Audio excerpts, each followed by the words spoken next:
নমস্কার বন্ধুরা, কেমন আছে সবাই? আশা করছি সবাই ভালো আছেন। কাফা নেশন কাপের জন্য স্কোয়াড ঘোষণা হয়ে গেল। 35 জনের স্কোয়াড ঘোষণা হয়েছে, যেখানে আমাদের নতুন হেড কোচ হয়েছে Khalid Jamil, Indian head coach হয়েছে। সে 35 জন স্কোয়াডের নাম ঘোষণা করেছে। আন্ডার 23 তারা 23 তারিখে ট্রাভেল করবে ইরাকের বিরুদ্ধে ফ্রেন্ডলি ম্যাচ খেলার জন্য। সেখানে 10জন প্লেয়ার ট্রাভেল করছে না, তো কে কে ট্রাভেল করছে না এবং কার কার নাম ঘোষণা করা হয়েছে 35 জনের মধ্যে, এই ভিডিওতে আমরা জানতে চলেছি। তো ভিডিওটি শেষ পর্যন্ত দেখতে থাকো। আর আমার চ্যানেল নতুন এসে থাকলে চ্যানেলটি সাবস্ক্রাইব করে রাখো। আর ভাই, সাবস্ক্রাইব করা অবশ্যই দরকার ইন্ডিয়ান ফুটবলকে এগিয়ে নিয়ে যাওয়ার জন্য।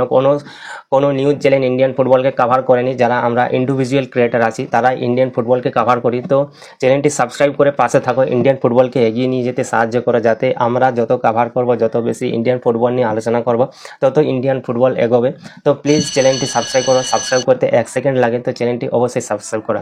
তো 35 জনের যে স্কোয়াড ঘোষণা হয়েছে কাফা নেশন কাপের জন্য, যেখানে বেঙ্গালোরের যে ডেভিড পাডুকন ট্রেনিং সেন্টার আছে সেখানে যাবে এবং সেখানে তারা প্র্যাকটিস করবে। 35 জনের স্কোয়াড ঘোষণা হয়েছে। এই 1-2 দিনের ভিতরে হয়তো এই ক্যাম্পে যোগদান করবে 35 জন।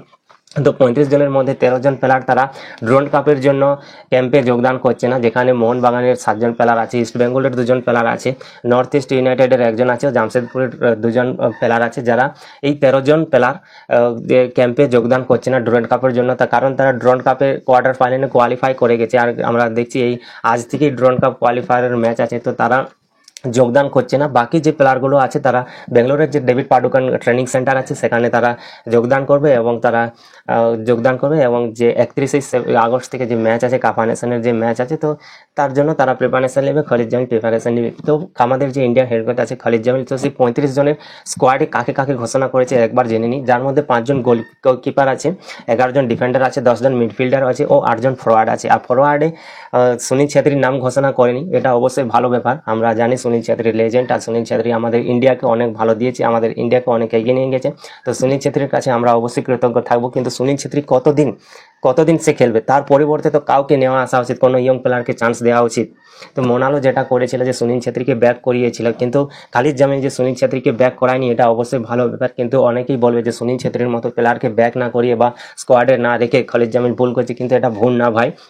ঠিক আছে, সুনীল ছেত্রীর বয়স হয়েছে, তার জায়গায় যদি কোনো নতুন প্লেয়ার আসে এবং তাকে যদি ঠিকঠাকভাবে তৈরি করা হয়, অবশ্যই তার কাছ থেকে আমরা বেটার কিছু পারফরমেন্স পাবো এবং সে আমাদের ইন্ডিয়া টিমকে অনেকটা এগিয়ে নিয়ে যাবে এবং তার হাতে অনেক সময় থাকবে আমাদের ইন্ডিয়া টিমকে এগিয়ে নিয়ে যাওয়ার জন্য। কিন্তু সুনীল ছেত্রীর হাতে আর সময় নেই, যথেষ্ট। সে তার 40-এর কাছাকাছি পৌঁছে গেছে। তো এই ব্যাপার নিয়ে কেউ আলোচনা করবে না যে সুনীল ছেত্রীকে কেন ইন্ডিয়ান স্কোয়াডে ঘোষণা করা হয়নি। চলো এখন জেনে নিই যে কোন কোন আছে, কে কে ঘোষণা হয়েছে। যে 5 জন গোলকিপারের মধ্যে যাদের নাম আছে, 5 জন গোলকিপারের মধ্যে যেখানে আছে অবশ্যই বিশাল কায়েদ আছে, আলবিনো আছে, হার্দিক তিওয়ারি আছে, গুরপ্রীত সিং সান্ধু আছে এবং অরবিন্দর সিং আছে। এই 5 জনকার নাম ঘোষণা করেছে গোলকিপারের জন্য। যে 11 জনের ডিফেন্ডারের নাম ঘোষণা করেছে, যেখানে সন্দেশ সিং আছে, রাহুল বেকে আছে, আনোয়ার আলী আছে, জ্যাকসন সিং, আকাশ মিশ্রা, ভালপুয়া, এলেক্স সাজি, রোশান সিং, বরিশ সিং ও সুনীল বেকহাম। তো এই 11 জন ডিফেন্ডারের নাম ঘোষণা করেছে, এটাতে কোনো ডাউট নেই। আশা করছি গোলকিপারও কারো ডাউট থাকবে না যে একে কেন নেওয়া হয়নি, ওকে কারো নেওয়া হয়নি। অবশ্যই গোলকিপারের যাদের নাম ঘোষণা করেছে অবশ্যই তারা ভালো নাম ঘোষণা করা হয়েছে এবং যে ডিফেন্ডারের যাদের নাম ঘোষণা করা হয়েছে অবশ্যই তাদের নামও ভালো যারা পারফরমেন্স করে তাদের নামে ঘোষণা করা হয়েছে। আর মিডফিল্ডে যে 10 জন প্লেয়ারের নাম ঘোষণা করা হয়েছে, যেখানে অনিরুদ্ধ থাপা, আপুয়া, সাল আব্দুল সামাদ, সুরে, উদান্তা ধানিস, মহেশ সিং, দীপক টাংরি, আর নিখিল ফুবু, আশিক খুরুনিয়ান। তো এই 10 জনকার মিডফিল্ডের নাম ঘোষণা করা হয়েছে, এতেও কোনো ডাউট নেই।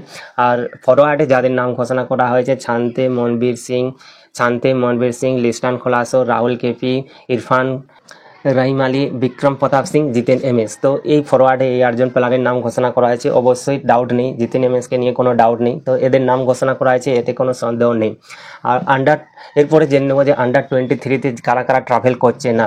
আমরা দেখবো যে 13 জন প্লেয়ার আন্ডার-23 যে 23 তারিখে ট্রাভেল করবে, তারা ইরাকের বিরুদ্ধে ম্যাচ খেলার জন্য, ফ্রেন্ডলি ম্যাচ খেলার জন্য, এবং তারপর তারা সেপ্টেম্বরের যে এফসি চ্যাম্পিয়নশিপ কোয়ালিফায়ার ম্যাচ আছে 3 তারিখ থেকে 9 তারিখ পর্যন্ত যে ম্যাচ আছে, তাতে তারা ট্রাভেল করছে না। যে 10 জন প্লেয়ার আন্ডার-23 ট্রাভেল করছে না, যার মধ্যে আছেন মোহনবাগানের 4 জন প্লেয়ার, নর্থ ইস্ট ইউনাইটেড এফসির 4 জন প্লেয়ার ও জামশেদপুর এফসির 2 জন প্লেয়ার ট্রাভেল করছে না। যেখানে জামশেদপুর এফসির 2 জন প্লেয়ার ট্রাভেল করছে না, সানা সিং এবং নিখিল, তারা ট্রাভেল করছে না। এবং মোহনবাগানের যে 4 জন প্লেয়ার ট্রাভেল করছে না, যেখানে দীপেন্দু বিশ্বাস আছে, অভিষেক সিং, টেকচাম অভিষেক সিং আছে, প্রিয়াংশ দুবে, প্রিয়াংশ দুবে আর সোয়াল ভট্ট, তো এরা ট্রাভেল করছে না। সোয়াল ভট্টের ইঞ্জুরি আছে আমরা দেখেছি, তো এরা ট্রাভেল করছে না। আর নর্থ ইস্ট ইউনাইটেড এফসির যে 4জন প্লেয়ার ট্রাভেল আছে, পার্থিব গগৈ আছে, আর দীপেশ চৌহান আছে ও থই সিং। তো এই 4জন player north east of total 10জন প্লেয়ার তারা ট্রাভেল করছে না। আন্ডার-23 যে ট্রাভেলিং করবে এবং তারা ক্যাম্পে যোগদান করেনি, ট্রাভেলও করছে না। আন্ডার-23 যে